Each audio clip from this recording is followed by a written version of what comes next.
हिरेबागेवाडीमध्ये आहे मित्रांनो, महिला काम करतात आणि मॅडमने आम्हाला त्या नर्सरीमध्ये साप पकडायला बोलवलेत. कशा प्रकारे स्वतः जाऊन तो अडकला. वेरुळ्या जातीचा हा साप आहे आणि मेलाय जिवंत आहे आपल्याला कळ तयार नाही, कारण तो हलायला तयार नाही आहे. आता तो हलकासा हल्ला, त्यासाठी मी व्हिडिओ बनवतोय. कशा प्रकारे स्वतः जाऊन अडकतात आणि नंतर त्यांना बाहेर येता येत नाही.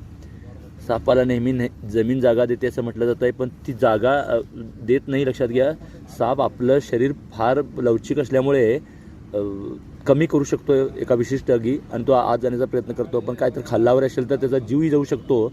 अशा प्रकारे तो अडकला होता इथपर्यंत आणि आता त्याला बाहेर काढण्याचा मी प्रयत्न करतो आणि हलकासा असा येत असल्यामुळे तो प्रॉब्लेम नाही, तर स्वतः तो फार वेट अडकला होता. लक्षात घ्या. आणि हे बघा, त्याला अर्ध मेला झाला आहे, मेला नाही तो. बघूया त्याला जगवता येतं काय आणि कशा प्रकारे स्वतः अडकला होता बघितला.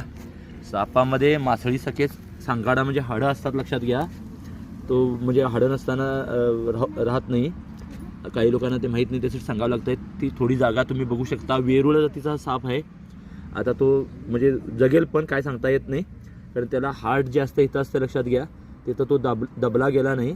थोडासा खूप उशीर असल्यामुळे तिथं तो अडकला. लक्षात घ्या, बघूया काय होतं आहे. पण अशा प्रकारे साप ही स्वतः कुठेतरी बेडूक खायला वगैरे जातात आणि तिथं स्वतःही ते अडकून बसू शकतात. वेरुळा जातीचा हा बिनविषारी साप आहे. साधारण वर्षाचा हा साप आहे.